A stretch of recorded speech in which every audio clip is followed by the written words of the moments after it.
Αντιστράτηγος εν αποστρατεία Δημήτριος Τσιπίδης. Επίτιμος διοικητής 98 ΑΤΕ Αρχιπέλαγος. Ο αντιστράτηγος εν αποστρατεία Δημήτριος Τσιπίδης γεννήθηκε στην Δράμα τον Νοέμβριο του 1965. Αποφοίτησε από τη Στρατιωτική Σχολή των Ευελπίδων το 1987 ως αξιωματικός πεζικού με τον βαθμό του Ανθυπολοχαγού. Κατόπιν, μετά από επιλεκτική διαδικασία, ενσωματώθηκε στις ειδικές δυνάμεις το 1988. Έχει παρακολουθήσει όλα τα απαιτούμενα σχολεία του όπλου, του πεζικού και των ειδικών δυνάμεων στην Ελλάδα. Επιπλέον, εκπαιδεύτηκε σε σχολεία των ειδικών δυνάμεων, νοσοκόμο στο πεδίο της μάχης, πληροφοριών, διαχείρισης κρίσης, στρατηγικής και πολιτικοστρατιωτικής συνεργασίας στη Γερμανία και σχολείο αξιολόγησης στην Ισπανία. Έλαβε μέρος σε πλήθος ασκήσεων και εκπαιδεύσεων σε Ελλάδα και εξωτερικό με νατοικές και μη νατοικές δυνάμεις. Είναι κάτοχος διπλώματος υποβρυχίων καταστροφών, ΟΙΚ, και πτερίγων αλεξιπτωτιστού ελεύθερης πτώσης, καθώς και πτερίγων των Βρετανών ΣΑΣ, των Γάλλων και Αμερικανών αλεξιπτωτιστών. Είναι απόφοιτος της Ανώτατης Σχολής Πολέμου, του Τμήματος του Ψυχολογικών Επιχειρήσεων της Σχολής Εθνικής Αμήνης και του Ινστιτούτου Διαρκούς Επιμόρφωσης. Κατέχει μεταπτυχιακό τίτλο στην εφαρμοσμένη στρατηγική και διεθνή ασφάλεια από το Πανεπιστήμιο του Πλίμουθ της Αγγλίας. Υπηρέτησε επί 39 συνεπτά έτη την πατρίδα μας σε κέρυες θέσεις και σε όλα τα επίπεδα διοίκησης και επιτελείου. Σημαντική σταθμή στη σταδιοδρομία του είναι οι διοικήσεις 3 μεραρχιών, εκ των οποίων η τελευταία όπου και αποστρατεύτηκε από την ίσο της Λέσβου. Επιπλέον, ήταν διοικητής της 13ης Διοίκησης Ειδικών Επιχειρήσεων της Σχολής Μονίμων Αξιωματικών ΣΜΗ, επιτελάρχης επιχειρήσεων σε νατοϊκό στρατηγείο και διοικητής του Συντάγματος των Ευελπίδων. Τέλος, διετέλεσε διοικητής της ΕΜ Καταδρομών στη Δράμα. Έχει συνολικά 24 μεταθέσεις σε Ελλάδα και εξωτερικό και έζησε μαζί με την οικογένειά του σε 17 πόλεις. Ομιλεί πολύ καλά την αγγλική και βασικά ισπανικά και γαλλικά.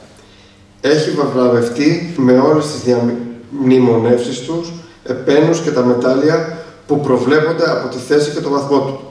Είναι έγκαμος, έχει 2 θυγατέρες και 2 εγγονές. Καλώς στο βήμα, τον κύριο Τσιπίδη.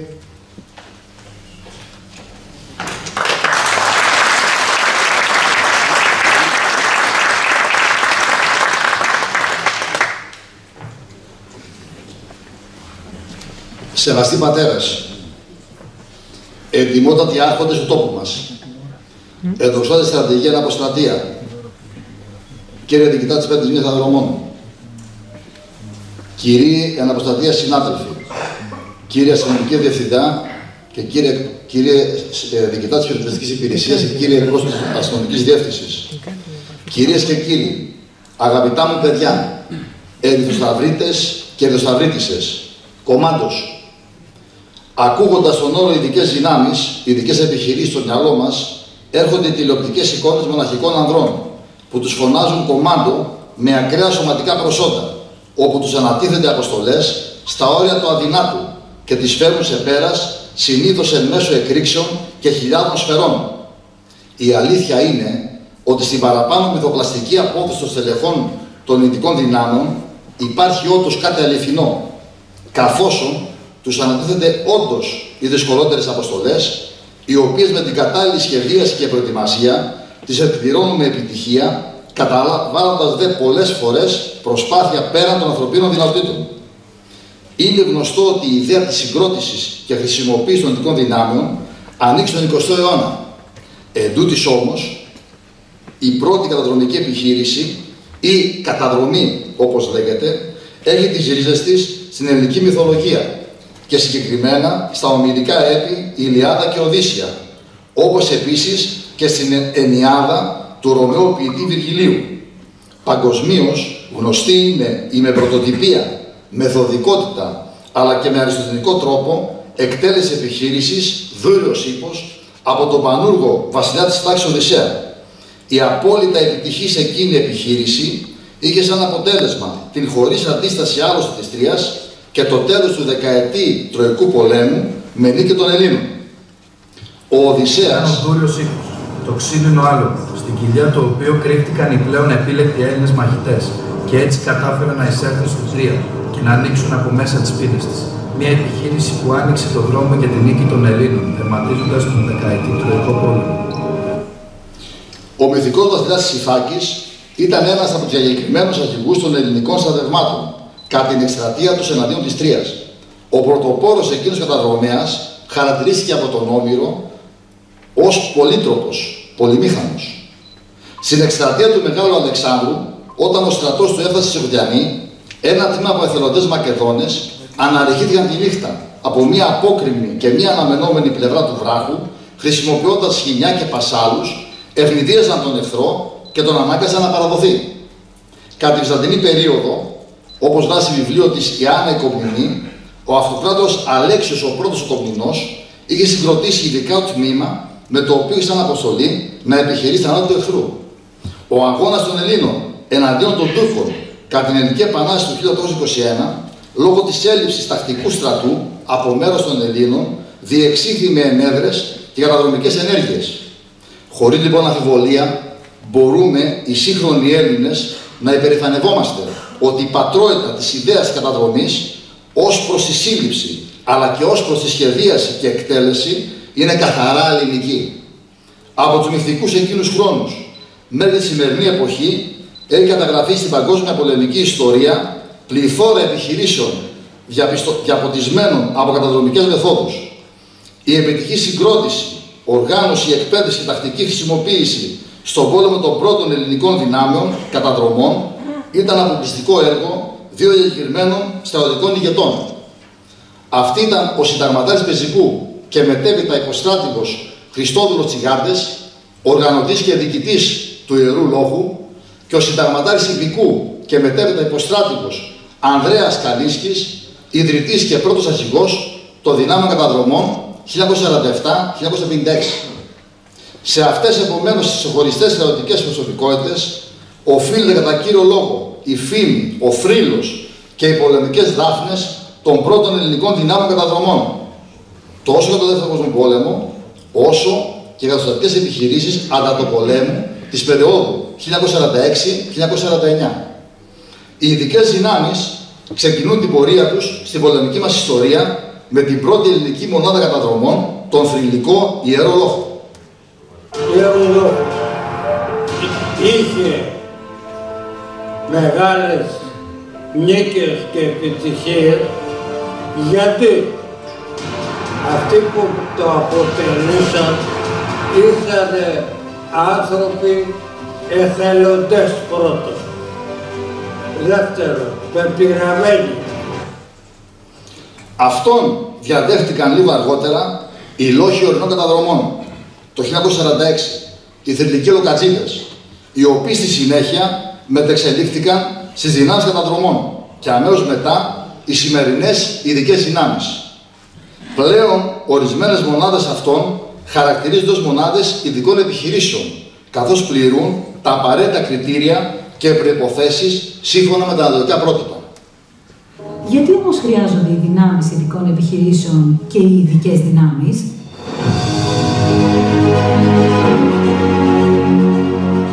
Διότι πολύ απλά στο θέατρο των επιχειρήσεων υπάρχουν αποστολές που είτε δεν μπορούν είτε δεν θεωρείται σκόπιμο να εκτελεστούν από τις συμβατικές δυνάμεις. Υπάρχουν αποστολές μυστικές, ιδιαίτερες ως προς τον χρόνο και τον χώρο διεξαγωγής τους. Αποστολές υψηλής επικινδυνότητας και ακρίβειας, μέσω των οποίων επιτυχάνονται στόχοι ιδιαίτερης αξίας. Οι αποστολές που παρουσιάζουν αυτές τις ιδιαιτερότητες ονομάζονται αποστολές ειδικών επιχειρήσεων και εκτελούνται πάντα από λιγομελείς ομάδες επιλέκτων, εξαντλητικά εκπαιδευμένων, κατάλληλα εξοπλισμένων και αδιάρρηκτα δεμένων μεταξύ τους μαχητών.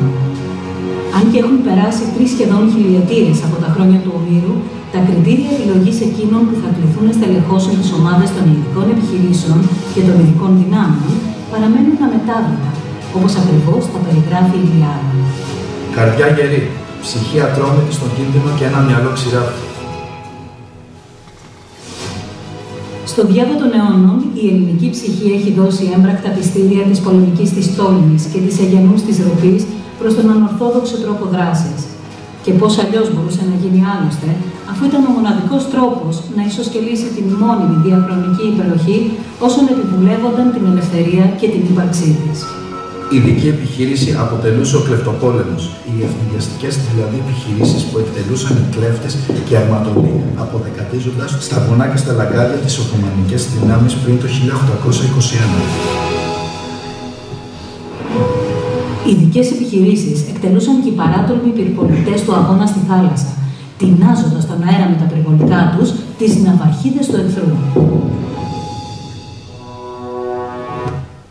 Η εκπαίδευση του προσωπικού των ειδικών δυνάμεων ήταν και είναι προσαρμοσμένη αναλόγως με τα είδη των αποστολών που αναλαμβάνουν ή σε υψηλό βαθμό ψυχικές και σωματικές αντοχές που πρέπει να χαρακτηρίζουν το προσωπικό τους, αποτελούν σκληρή, επίπονη και ρεαλιστική εκπαίδευση, η οποία παρέχεται στα κέντρα εκπαιδεύσεως, στις σχολές και στις μονάδες των ειδικών δυνάμεων.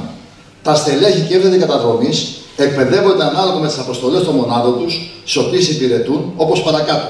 Στον ορεινό αγώνα με την εκτέλεση αναρχήσεων σε απόκριμες βραχώδεις περιοχές. Στον αγώνα στο ευρώ στοιχείο με την εκμάθηση μεθόδων ενεργείας μέσα σε αυτό και με τη χρησιμοποίηση όχι πολιτών μέσων. Στη χρήση του αλεξιπτότου με τη συνεχή εκτέλεση επιστημικών αλμάτων. Στον αγώνα σε χιονοσκεπείς περιοχές. Στην εκτέλεση καταδρομικών ενεργειών, δολιοφθορές και καταστροφές. Στην εκτέλεση αποβατικών, αρβατικών και αβεβαίων επιχειρήσεων. Στον αγώνα του αναλαμβάνει το πεζικό με την εκτέλεση TAMS. Επιπρόσθετα σημαντικός αριθμός εκπαιδεύεται στην εκτέλεση υποβρυχίων καταστροφών και στην εκτέλεση αλμάτων με ανεξάρτητα ελεύθερης πτώσης. Όμως αλήθεια, οι ειδικές δυνάμεις είναι μόνο η εκπαίδευση? Μα φυσικά και όχι. Καθώς είναι το πνεύμα, η ψυχή, η γενναιότητα που διέπει όλους αυτούς.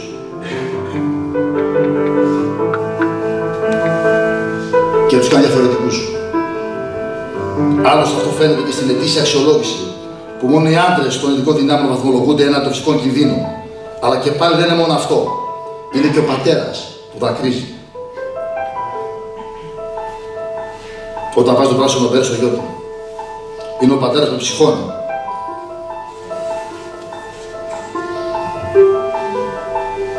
Και εμπνέει το γιο του να ακολουθήσει το δύσκολο δρόμο, όπως έκανε εκείνος στον ομιλό.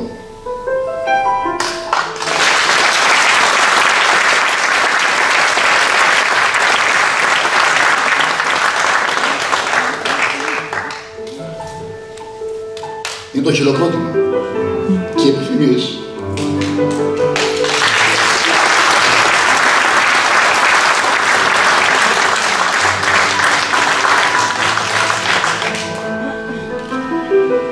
Του απλού κόσμου, όταν παρελάβουν υπερήφανοι σε εθνικές επαιτίους. Είναι η συγκίνηση στη θέα της γαλανόλευκης που κυματίζει και το ρίγος στην ανάκτηση του εθνικού ύμνου. Είναι αδρεναλίνη, το πείσμα, η επιμονή, το πάθος και η υπέρβαση. Είναι το θάρρος και η δύναμη ψυχής. Είναι ο θρίαμβος της θέλησης και η επιβολή του μυαλού πάνω στο κορμί. Είναι η ακεραιότητα, η συνέπεια και η πειθαρχία. Είναι η λεβεντιά, το νερά και το φιλότιμο. Είναι το καθήκον, η συναδελφικότητα, η αλληλεγγύη και η προσφορά. Είναι τα ρίσκα που παίρνουν και η περιφρόνηση του κινδύνου. Είναι η πίστη στην αποστολή και ο άγραφος νόμος ότι κανείς δεν θα μείνει πίσω. Είναι η οικογένεια που ανήκουν και είναι έτοιμοι και πρόθυμοι να δώσουν τη ζωή για αυτή. Είναι η πίστη στην πατρίδα και τα δικά της φυλής. Είναι ο εθελοντισμός και η βοήθεια στην κοινωνία με τα περίπολα πυρασφαλείας, την έμπρακτη συμμετοχή στην κατάσβεση δασικών πυρκαγιών, στους σεισμούς και στις πλημμύρες. Είναι αυτό που πολλοί δεν τολμούν. Είναι συνειδητή επιλογή. Έρχονται όσοι θέλουν, εμένα όσοι μπορούν. Ο καταδρομέας ένιωσε σκληρά τους σημάδες από τον Σίκο τον Πέρκη που χώνονται βαθιά στους ώμους του, τον υδρότα, τις φουσκάλες και τα πρισμένα πόδια μέσα στα άλβουλα. Ο καταδρομέας είναι ατέλειωτες στις νυχτερινές πορείες σε δύσβατα μονοπάτια και τα δευτερόλεπτα που ξεκλέβει όρθιος για να κλείσει τα μάτια του σε μια σύντομη στάση. Είναι η υγρασία που διαπερνά το κορμί του, περιμένοντας ώρες ακίνητο σε κάποια ενέργεια. Είναι η ανάβαση σε απόκριμες πυλαγές με τον παγωμένο άνεμο να μαστιγώνει το πρόσωπό του. Είναι το ανυπόφορο κρύο, η απίστευτη ζέστη και η βασανιστική δίψα, πείνα ακόμα και οι παραισθήσεις από μερόνυχτα χωρίς ύπνο και ξεκούραση. Είναι η απόφαση να μην σταματήσει, να μην εγκαταλείψει όσο στέκεται στα πόδια του και το βλέμμα από το ζευγάρι του τα λέει όλα, χωρίς να χρειαστεί να επιλέξει. Είναι η ανατολή του ήλιου που ζεσταίνει το αίμα στις φλέβες του μετά από την παγωμένη νύχτα της αιχμαλωσίας. Είναι το βοσκοτό που χοροπηδάει σαν ένα θύμεσο άλογο, καβαλώντας τα διαδοχικά κύματα. Είναι ο παθλασμός της παγωμένης θάλασσας στο στήθος του, ένα βράδυ του Δεκεμβρίου. Είναι η βράχη του Αιγαίου και σκοτεινές ακτές που αναδύονται όταν η μάσκα του ξεπροβάλλει από το νερό.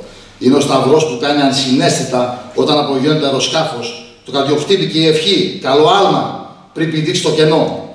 Είναι οι ανοιχτές πόρτες του αεροσκάφου στα 2.000 πόδια, το καβαντικό σφύριγμα του αέρα και όταν πέφτει με 200 χιλιόμετρα την ώρα, το τράταγμα από το άνοιγμα του φόλου και η απόκοσμη ησυχία μετά. Είναι το ρίγος και το δέος που αισθάνεται όταν αντικρίζει το απόλυτο σκοτάδι να απλώνεται μπροστά του σε ένα νυχτερινό άλμα. Με την απόλυσή τους, οι έφεδροι καταδρομής ήδη έχουν διαμορφώσει χαρακτήρα δυνατό, υπερήφανο και ρυψοκίνδυνο. Αυτοί λοιπόν οργάνωσαν τις ιδέες καταδρομών για να διατηρήσουν τις εμπειρίες που απέκτησαν, τις αξίες που γνώρισαν και τα ιδανικά που υπηρέτησαν. Ο καταδρομέας για αυτούς ήταν ένα ταξίδι που ξεκίνησε με το όνειρο ενός παιδιού. Αυτοί οι Έλληνες καταδρομείς, οι θρυλικοί ολοκατζίδες, σήκωσαν ψηλά το θηρίο του πράσινου μπερέ. Αυτοί που έτρεψαν τα δόντια και έσφυγαν τις γροθιές τους για να κάνουν το παραπάνω βήμα. Τα παλικάρια λεβέντες της κάθε μάνας, κάθε περήφανο πατέρα, οι θρυλικοί ολοκατζίδες του τότε και του σήμερα, οι υποέρεες της εποχής τους. Έτσι λοιπόν και η Λέστα Καταδρομών στη Δράμα, κλείνοντας 30 χρόνια από την ίδρυσή της, έχει πολλές δράσεις εθελοντισμού να επιδείξει, επωφελία των συμπολιτών μας σε όλο το νομό μας.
Παρακάτω αναφέρονται μερικές από αυτές για να γνωρίζει ο δραμηνός λαός την ουσιαστική παρουσία της λέσχης μας πάντα σε συνεργασία με τις τοπικές αρχές του τόπου μας. Δασοπροστασία και δασοπυρόσβεση στην περιοχή του Κορυλόπου. Αναζήτηση αγνοουμένων στην περιοχή του Φαλακρού, του δάσους Ελατιάς, στο Μενίκιο, στο Κατάφυτο, στην περιοχή της Δράμας.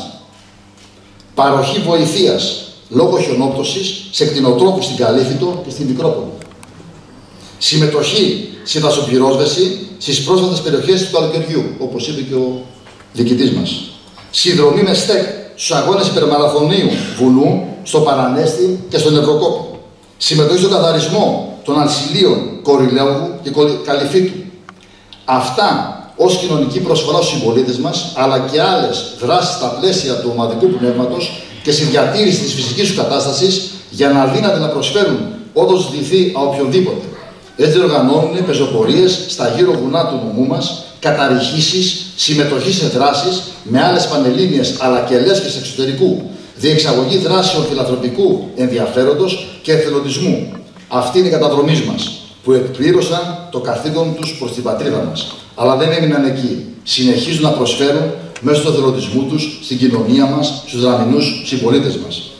Όμως έχουν μέλλον καταδρομής στο νέο εμπειριακό περιβάλλον που αναπτύσσεται και ειδικότερα σε ένα ασταθές πλαίσιο στην περιοχή μας.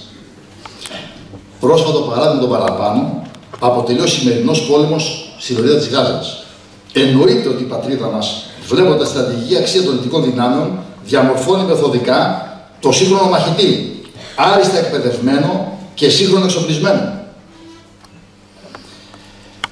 Η νεοσύστατη πλέον ΔΕΠ είναι το μέλλον των δυτικών δυνάμεων, το βλέμμα στη νέα εποχή και στην εξέλιξη του πεδίου της μάχης. Η διοίκηση ειδικού πολέμου ενσωμάτωσε στον καταδρομέα τον θρυλικό Λοκατζή και πλέον θα πορευτούν μαζί στην εκτέλεση ειδικών επιχειρήσεων στις πιο απαιτητικές αποστολές που πρόκειται να τους ανατεθούν.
Σε ένα αναρχοδεδρές σύστημα, ο πόλεμος τον οποίο ο Θουκυδίδης χαρακτηρίζει ως δάσκαλο της βίας είναι πάντοτε πιθανός και έτσι τα κράτη αναγκάζονται συνεχώς να προετοιμάζονται για αυτό το ενδεχόμενο. Όπως λέει ο ιστορικός, τα κράτη αναγκάστηκαν να αποκτήσουν μεγάλη πείρα με τους κινδύνους του πολέμου. Σε συνθήκες αναρχίας λοιπόν τα πάντα επιτρέπονται, αφού κυριαρχεί ο νόμος της φύσης ή της ισχύος. Ο ισχυρός επιβάλλει τη δύναμή του και ο αδύναμος υποχωρεί όσο το επιβάλλει η αδυναμία του. Σε ένα τέτοιο λοιπόν σύστημα, κάθε κρατική οντότητα πρέπει από μόνη της να μεριμνήσει πρώτα απ' όλα για την επιβίωσή της. Τέλος, εμείς οι απόγονοι των θρυλικών ιερολογητών οφείλουμε να κάνουμε μια μεγάλη υπόκληση στους ένδοξους πολεμιστές μας, να εκφράσουμε ένα μεγάλο ευχαριστώ στους πατέρες των αναδρομών και να τους ψιθυρίσουμε στο αυτί ότι το σώμα τους μπορεί να γέρασε, αλλά η καρδιά, η ψυχή και το βλέμμα τους είναι εκεί, δυνατό, αγέροχο, ουράνιο. Σας ευχαριστώ πολύ και χρόνια πολλά.